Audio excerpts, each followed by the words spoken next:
आज आपकी यूनिट 3 कराने जा रहे हैं इसमें, जो कि ज्ञान एवं पाठ्यक्रम 201 की है। चलिए स्टार्ट करते हैं वीडियो को। फर्स्ट क्वेश्चन है, शिक्षा सबके लिए है संविधान के निम्नलिखित अनुच्छेद में है। ये बात किस अनुच्छेद में है ये आपको बताना है। पीछे भी क्वेश्चन को करा चुके हैं, तो इसका राइट आंसर ए हो जाएगा, यानी अनुच्छेद 45। नेक्स्ट क्वेश्चन पे चलते हैं। जनरल लेजर किस प्रकार का अभिलेख है? जनरल लेजर किस प्रकार का अभिलेख है? तो इसका राइट आंसर आपका सी हो जाएगा, वित्तीय प्रकार का अभिलेख है। नेक्स्ट क्वेश्चन पे चलते हैं। पाठ्य सहगामी क्रियाएं आधारित हैं। इसका राइट आंसर देख लेते हैं। क्रिया के सिद्धांत पर, रुचि के सिद्धांत पर, नियोजन के सिद्धांत पर। राइट आंसर डी हो जाएगा, यानी कि सब। नेक्स्ट क्वेश्चन है, अच्छा शिक्षण का प्रकार है लास्ट। इसका राइट आंसर डी हो जाएगा, उच्च शिक्षण योग्यता एवं विधियों का। नेक्स्ट पे चलते हैं। शिक्षा के प्रचार एवं प्रसार से क्या होता है देखते हैं। लोकतंत्र मजबूत होता है, आर्थिक विकास की दर बढ़ती है, अंधविश्वास में कमी आती है। राइट आंसर डी हो जाएगा, यानी उपरोक्त सभी। नेक्स्ट, एक अच्छा अध्यापक वह है जो अपने विषय में प्रवीण होता है। राइट आंसर ए हो जाएगा। नेक्स्ट, शिक्षा परम धर्म है क्योंकि इसे कोई चुरा नहीं सकता, इसे जितना बांटा जाएगा उतना ही बढ़ेगा, इसे कोई छीन नहीं सकता। राइट आंसर इसका डी हो जाएगा। नेक्स्ट चलते हैं। निम्न में से कौन सा कथन सत्य नहीं है? तो राइट आंसर देख लेते हैं। शिक्षक जन्मजात होते हैं, ये बात गलत है, क्योंकि शिक्षक कोई जन्म से पैदा नहीं होती हैं, इसलिए राइट आंसर सी हो जाएगा। नेक्स्ट, आपके विचार में शिक्षा तभी सार्थक होगी जब वह छात्र केंद्रित होगी, क्योंकि जब छात्र को देखकर पाठ्यक्रम या उसको देखकर शिक्षा पाठ्यक्रम बनाया जाता है तो वो छात्र केंद्रित होती है, इसलिए तभी सार्थक होगी शिक्षा। राइट आंसर बी हो जाएगा। नेक्स्ट, आपके विचार में शिक्षण क्या है? एक कौशल है। राइट आंसर बी हो गया। नेक्स्ट चलते हैं। आपके विचार में प्राइमरी निःशुल्क करने से क्या होगा? इससे अध्यापक इसे गंभीरता से नहीं लेंगे, साक्षरता बढ़ेगी, स्कूलों में उच्च स्तर गिरेगा।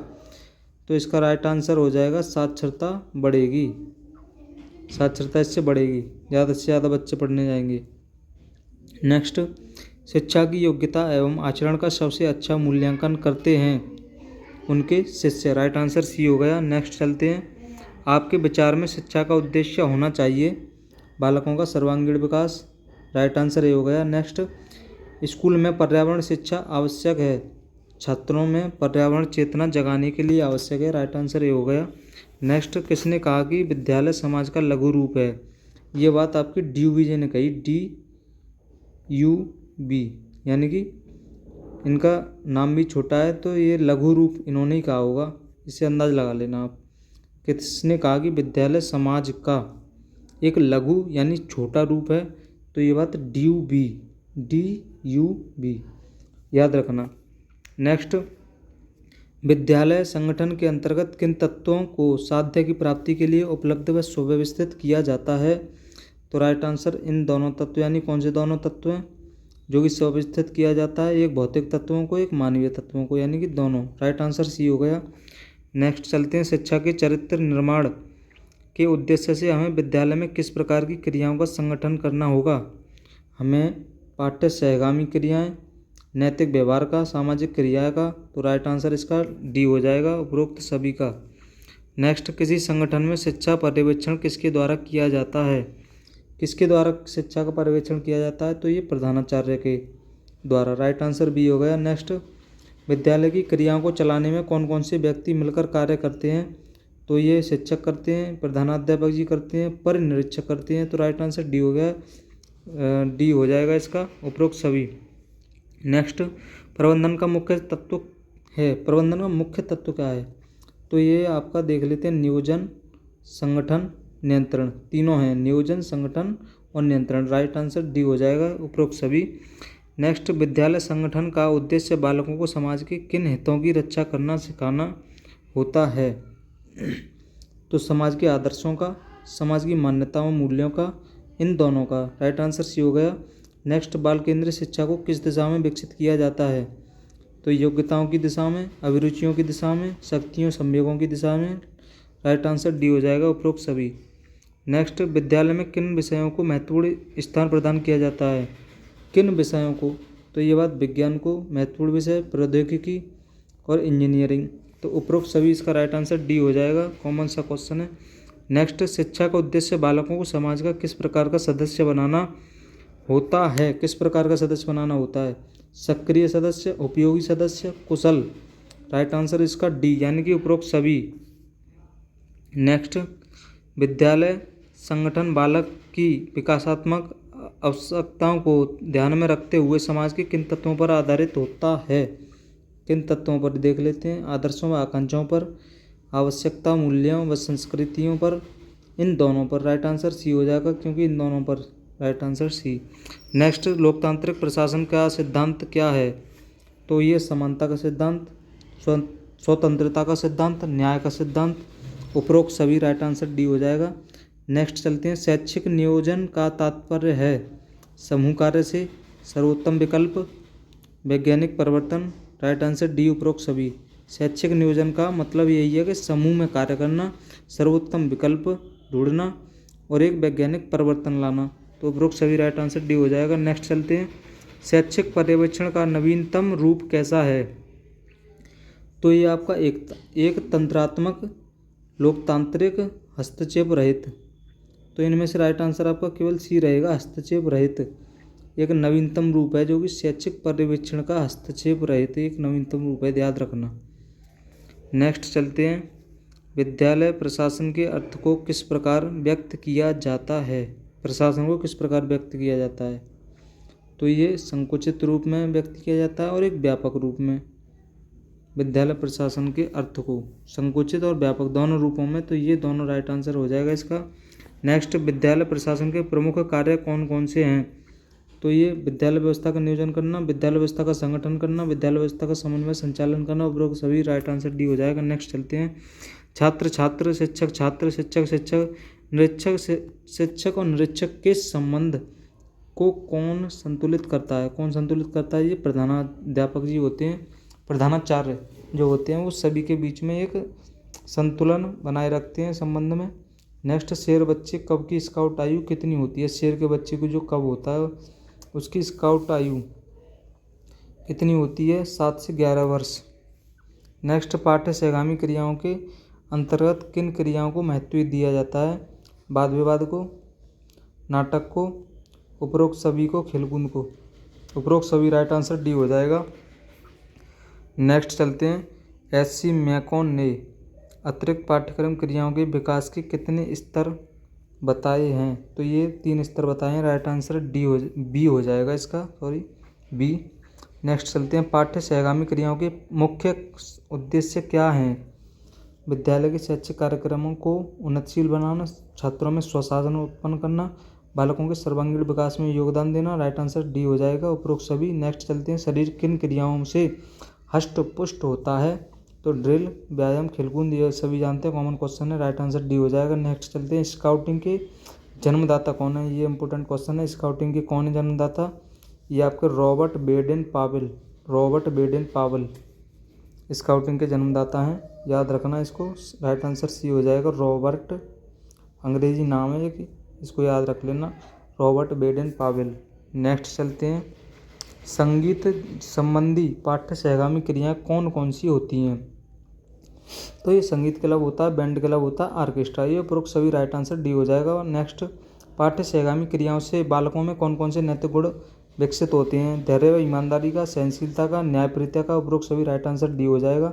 नेक्स्ट, स्वशासन से बालक में किन गुणों का विकास होता है? तो ये स्वतंत्र एवं नियंत्रण। किन गुणों का विकास होगा? स्वतंत्र, एक तो स्वयं पर नियंत्रण बनाए रखेंगे। राइट आंसर ए हो जाएगा। नेक्स्ट चलते हैं। साहित्यिक क्रियाओं में कौन कौन सी क्रियाएं आती हैं? साहित्यिक क्रियाओं में वाद विवाद प्रतियोगिता, कविता प्रतियोगिता, कवि गोष्ठियाँ। उपरोक्त सभी राइट आंसर डी हो जाएगा। नेक्स्ट चलते हैं। सामुदायिक क्रियाओं के अंतर्गत क्या क्या आते हैं? तो ये आपके शिक्षा सप्ताह आता है, स्वास्थ्य सप्ताह आता है, साक्षरता सप्ताह आता है। राइट आंसर डी हो जाएगा। नेक्स्ट चलते हैं। पाठ्य सहगामी क्रियाओं में विविध क्लब कौन कौन से होते हैं? तो ये आपके रेडियो होते हैं सहगामी क्रियाओं में। एक फोटो संग्रह क्लब होता है। उपरोक्त सभी राइट आंसर दोनों हो जाएंगे, इनके सी हो जाएगा राइट आंसर। नेक्स्ट, निम्नलिखित में से विद्यालय में सकारात्मक वातावरण के लिए क्या आवश्यक है? तो एक सबसे पहले तो आत्म अनुशासन आवश्यक है, राइट आंसर सी हो जाएगा। वैसे मेरे हिसाब से इसका राइट आंसर डी होना चाहिए, क्योंकि विश्वास भी आवश्यक होता है, सम्मान भी आवश्यकता होता है, सकारात्मक वातावरण तभी तो बनेगा, और एक आत्म अनुशासन। तो राइट आंसर इसका डी होगा, क्योंकि यहाँ पर सी दे रखा है। वैसे डी होगा यहाँ तक है। नेक्स्ट चलते हैं। विद्यालय वातावरण का कौन कौन सा प्रकार विद्यालय के लिए अनुपयुक्त होता है? तो ये बंद वातावरण अनुपयुक्त होता है, बंद वातावरण नहीं होना चाहिए। इसके लिए मुक्त होना चाहिए, नियंत्रण होना चाहिए, स्वास्थ्यपूर्ण वातावरण होना चाहिए। तो राइट आंसर यहाँ पर ए हो जाएगा। नेक्स्ट, विद्यालय वातावरण में क्या क्या शामिल है? विद्यालय वातावरण में भवन में मैदान शामिल है, उद्यान, हॉस्टल, ये सभी कॉमन सा क्वेश्चन है। नेक्स्ट, विद्यालय भवन के नमूने किस प्रकार के होते हैं? ये आपके होते हैं ENILTHU, और राइट आंसर इसका सी, यानी कि दोनों प्रकार के होते हैं। नेक्स्ट चलते हैं। विद्यालय किस वातावरण से दूर होना चाहिए? विद्यालय आपका नाले से दूर होना चाहिए, नहर से दूर होना चाहिए, बड़ी सड़क से दूर होना चाहिए, इसलिए राइट आंसर इसका डी हो जाएगा। नेक्स्ट, 160 छात्रों हेतु भवन का क्षेत्रफल कितने एकड़ होना चाहिए? तो ये 2/3 एकड़ का होना चाहिए, राइट आंसर ये हो जाएगा। नेक्स्ट, विद्यालय प्लांट अथवा वातावरण के आवश्यक तत्व हैं? तो ये आपके औचित्य व सुरक्षा, समन्वय व निपुणता, सुंदरता व लोचनशीलता, राइट आंसर इसका डी, यानी उपरोक्त सभी हो जाएगा। नेक्स्ट, ये इंपॉर्टेंट क्वेश्चन आ गया आपके लिए। लैंग्वेज शब्द की उत्पत्ति किस लैटिन शब्द से हुई है? तो ये आपके लैंग्वा से हुई है, लैंग्वा। एग्जाम में आपको छोटा सा दिखे ना, उसी को लगा देना, लैंग्वा, आधा गा आएगा इसमें और वाह, लैंग्वा याद रखना, इंपॉर्टेंट क्वेश्चन है। लैंग्वेज शब्द की उत्पत्ति हुई। नेक्स्ट, हिंदी को किस प्रकार की भाषा माना गया है? हिंदी को आपकी राष्ट्रभाषा भी माना गया है, सरकारी भाषा भी माना गया है, इसलिए राइट आंसर इसका सरकारी भाषा और राजभाषा दो माना गया है, तो इसलिए बा एवं सा दोनों हो जाएगा, राइट आंसर डी, सरकारी भाषा और राजभाषा। नेक्स्ट, किसने कहा कि ध्वन्यात्मक शब्द किस द्वारा विचारों की अभिव्यक्ति ही भाषा है? तो इसका राइट आंसर आपका क्रोच, यानी क्रोच ने कहा ये बात, ध्वन्यात्मक शब्दों द्वारा विचारों की अभिव्यक्ति ही भाषा है, ये क्रोच ने कही। नेक्स्ट, भारत की जितनी भी प्रादेशिक भाषा हैं वे किस भाषा के से उपजी हैं? वे संस्कृत भाषा से उपजी हैं जितनी भी प्रादेशिक भाषा हैं, तो राइट आंसर इसका ए हो जाएगा। नेक्स्ट चलते हैं। महर्षि दयानंद सरस्वती ने हिंदी को किस प्रकार की भाषा माना है? तो हिंदी को इन्होंने आर्य भाषा माना है। नेक्स्ट, भाषा के संबंध में कौन कौन सा कथन सही नहीं है? तो ये आपका भाषा स्थायी होती है, ये बात गलत है बिल्कुल, ये कथन सही नहीं है, राइट आंसर इसका डी हो जाएगा यहाँ पर। वैसे क्या कर सही है देख लेते हैं। पाठ्यक्रम का एक विषय है भाषा, संप्रेषण का एक साधन है, सभी जानते हैं, बातचीत का एक ढंग है, ये सभी जानते हैं। नेक्स्ट चलते हैं। विदेशी भाषाओं में किन भाषाओं की गणना की गई है? विदेशी भाषाओं में आपकी जापानी, चीनी, फ्रांसीसी, रूसी, स्पेनिश, अंग्रेजी, ये सभी भाषाएं विदेशी भाषाएं हैं, और इनका राइट आंसर उपरोक्त सभी डी हो जाएगा। प्रयोग की दृष्टि से भाषा के कितने रूप हैं? भाषा के 7 रूप हैं प्रयोग की दृष्टि से, याद रखना, राइट आंसर डी हो जाएगा। नेक्स्ट, प्राचीन भाषा को किस नाम से जाना जाता है? प्राचीन भाषा को मूल भाषा के नाम से जाना जाता है। नेक्स्ट क्वेश्चन पर जाने से पहले आपसे एक रिक्वेस्ट है, अगर वीडियो थोड़ी भी सही लग रही हो तो उसको लाइक कर दीजिए और शेयर कर दीजिए चैनल को, और अगर आपका मन हो तो चैनल को सब्सक्राइब कर लेना। बाकी तो मैं कहने से आप सब्सक्राइब करोगे नहीं, मैं अपना काम कर रहा हूँ, यदि आपका मन हो तो आप भी अपना काम कर दें, जिससे मैं आगे ज़्यादा से ज़्यादा वीडियो लाता रहूँ, मनोबल मेरा बढ़े। तो नेक्स्ट क्वेश्चन पर चलते हैं इसी के साथ में, और अगर टाइम हो तो कर दीजिए सब्सक्राइब और चैनल पे जाके, बाकी आप कर ही लेना, कोई दिक्कत नहीं है। नेक्स्ट क्वेश्चन है, बेलार्ड ने मातृभाषा को कितने भागों में विभाजित किया? ये आपकी 2 भागों में बेलार्ड ने मातृभाषा को विभाजित किया।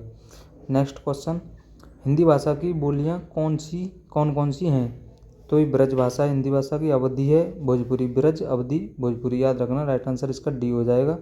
नेक्स्ट, संविधान के किस अनुच्छेद के अनुसार हिंदी हमारी राजभाषा है? ये बात इंपॉर्टेंट क्वेश्चन है आपका, आ भी सकता है क्वेश्चन, ये किस अनुच्छेद याद रख लेना, ये अनुच्छेद 343 याद रखना, 343, जो कि इसके अनुसार हमारी हिंदी राजभाषा है, ठीक है। जो पहले और लास्ट में याद रखना 3 आएगा, बीच में 4 आएगा, तो ये हिंदी के लिए होता है ये 3 4 3। नेक्स्ट चलते हैं। किसके अनुसार भाषा वह व्यापार है जिससे हम वर्णनात्मक या व्यक्त शब्दों के द्वारा अपने विचारों को प्रकट करते हैं? तो इसका राइट आंसर महर्षि पतंजलि, इनके द्वारा भाषा वह व्यापार है जिससे हम वर्णनात्मक व्यक्त विचारों द्वारा अपने विचारों को प्रकट करते हैं, महर्षि पतंजलि। राइट आंसर बी हो जाएगा। नेक्स्ट, भारतीय संविधान में हिंदी को कौन सा दर्जा दिया गया है? हिंदी को राजभाषा भारतीय संविधान में दिया गया है। नेक्स्ट, भाषा का प्रथम रूप क्या है? भाषा का प्रथम रूप मातृभाषा है। नेक्स्ट, अवधी, ब्रज एवं भोजपुरी आदि कैसी भाषाएं कहलाती हैं? ये जनपद भाषाएं कहलाती हैं, अवधी, ब्रज एवं भोजपुरी। नेक्स्ट, निम्नलिखित में से माँ से ली गई भाषा कहलाती है? ये मातृभाषा कहलाती है। अब ये इंपॉर्टेंट क्वेश्चन आपके लिए आया है, त्रिभाषा सूत्र प्रस्तुत किया गया, ये कब प्रस्तुत किया गया ये आपको बताना है। त्रिभाषा सूत्र, 3 भाषाओं का सूत्र जो कि 1956 में प्रस्तुत किया गया, याद रखना है आपको, त्रिभाषा और 1956, ठीक है दोस्तों, 1956 याद रखना, इंपॉर्टेंट क्वेश्चन है, 1956। नेक्स्ट क्वेश्चन पे चलते हैं। भारत सरकार ने मंडल द्वारा निर्मित त्रिभाषा को कब स्वीकार किया? राइट आंसर 1968 में ये बात स्वीकार करी। 1956 में तो प्रस्तुत किया गया और 1968 में भारत सरकार ने मंडल द्वारा निर्मित त्रिभाषा सूत्र को भारत सरकार ने 1968 में ये स्वीकार करी। इंपॉर्टेंट क्वेश्चन है। नेक्स्ट क्वेश्चन, स्वीकृत त्रिभाषा सूत्र के अंतर्गत माध्यमिक शिक्षा के प्रत्येक बालक को कितनी भाषाएं अनिवार्य रूप से पढ़नी चाहिए? ये 4 भाषाएं अनिवार्य रूप से पढ़नी चाहिए। नेक्स्ट, हिंदी क्षेत्र में कितनी बोलियां हैं? हिंदी क्षेत्र में आपकी 18 बोलियां हैं, ये सभी जानते ही हैं, 18 बोलियां होती हैं। नेक्स्ट, चिंतन की योग्यता का भाषा की अन्य योग्यताओं से कैसे संबंध है? सीधा संबंध है। नेक्स्ट, विद्यालय में कितनी भाषाएं पढ़ाई जाएं? विद्यालय में 4 भाषाएं पढ़ाई जाएं अनिवार्य रूप से। संस्कृत विद्वानों की भाषा को किस नाम से जाना जाता है? तो ये आपकी देववाणी, जो संस्कृत भाषा होता है देववाणी के रूप में जाना जाता है। राइट आंसर इसका सी हो जाएगा। नेक्स्ट, बच्चों के लिए सबसे आसान भाषा है? सबसे आसान भाषा मातृभाषा है। नेक्स्ट, ध्वनि, शब्द एवं वाक्य रचना का ज्ञान हिंदी शिक्षण में किस उद्देश्य के अंतर्गत आते हैं? तो ये ज्ञानात्मक उद्देश्य के अंतर्गत आते हैं। नेक्स्ट, पशु पक्षियों की ध्वनियाँ किस परिधि में आते हैं? ये आपकी भाषा में आते हैं, जो पशु पक्षियों की ध्वनियाँ। राइट आंसर ये हो गया। हिंदी को किस वर्ष राजभाषा घोषित किया गया? हिंदी को कौन से वर्ष? 1949, 1949, 1950 से 1 साल पहले, याद रखना, हिंदी को राजभाषा घोषित किया गया। हिंदी भाषा की लिपि क्या है? हिंदी भाषा की देवनागरी लिपि है, सभी शुरू से पढ़ते आ रहे हैं, ये बात तो सभी को पता ही है। नेक्स्ट क्वेश्चन, सीमित क्षेत्र में बोले जाने वाले भाषा को क्या कहते हैं? ये क्षेत्रीय भाषा होती है, जो सीमित क्षेत्र में सीमित जगह तक ही बोली जाती है, वो क्षेत्रीय भाषा होती है, लोकल लैंग्वेज। नेक्स्ट, भाषा क्या है? भाषा है आपकी भाव व्यक्ति का माध्यम, जो भाव को व्यक्त करती है, और एक सांकेतिक भाव व्यक्ति। राइट आंसर सी हो जाएगा। नेक्स्ट, छात्र द्वारा किए गए वाचन को क्या कहते हैं? छात्र द्वारा किए गए वाचन को व्यक्तिगत वाचन कहते हैं, व्यक्तिगत वाचन। राइट आंसर सी हो गया। नेक्स्ट, व्यक्तिगत वाचन से पहले की क्रिया क्या कहलाती है?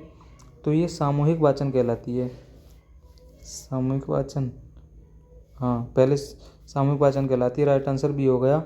नेक्स्ट, सस्वर वाचन को कौन कौन सी अभिव्यक्ति सशक्त होने लगती है? तो ये मौखिक।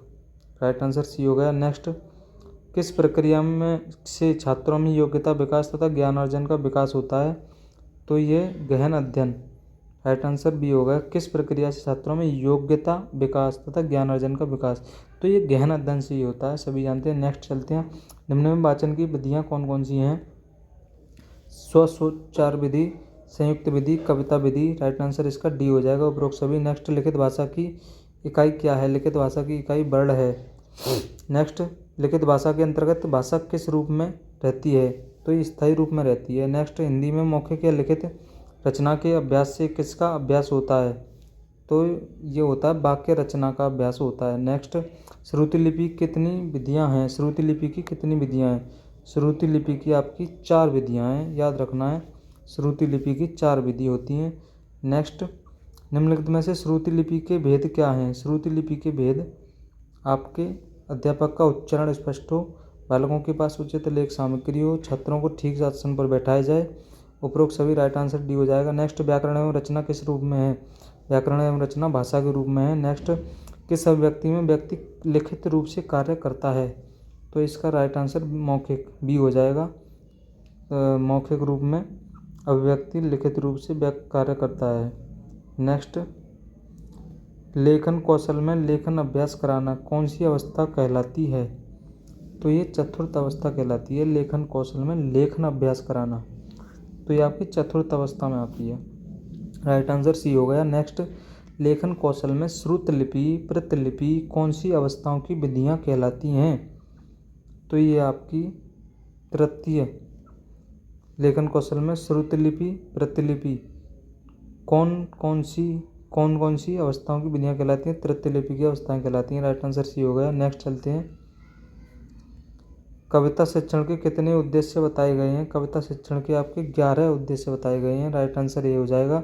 नेक्स्ट, कहानी सुनने वालों में किस गुण का होना आवश्यक है? ये भाषा पर विचार, अच्छी स्मरण शक्ति, विनोदी स्वभाव। उपरोक्त सभी राइट आंसर डी हो गया। नेक्स्ट चलते हैं। 98 क्वेश्चन, निबंध का पहला व मुख्य आधार क्या है? तो ये आपका भाषा है। राइट आंसर सी हो जाएगा। भाषा ही सबसे पहले मुख्य आधार है। नेक्स्ट, भाषा शिक्षण में व्याकरण के कितने स्वरूप होते हैं? व्याकरण के 3 स्वरूप होते हैं। नेक्स्ट, हिंदी साहित्य में व्याकरण सिखाने की सबसे उत्तम विधि कौन कौन सी है? तो ये सबसे उत्तम विधि आपकी प्रयोग विधि होती है, जो कि व्याकरण सिखाने की सबसे उत्तम विधि है। नेक्स्ट, निम्नलिखित में से कौन सा तत्व नाटक का तत्व नहीं है? तो ये वर्णन, जो कि एक नाटक का तत्व नहीं है, बाकी का प्रत्याशा है, नियताप्ति है, फलागम है। नेक्स्ट, कहानी और उपन्यास में किस कारण समानता है? तो ये कल्याण शक्ति। राइट आंसर इसका डी हो जाएगा। नेक्स्ट, नाटक लिखने के लिए पर्याप्त संख्या किस विषय में सबसे अधिक पाई जाती है? ये आपकी हिंदी विषय में।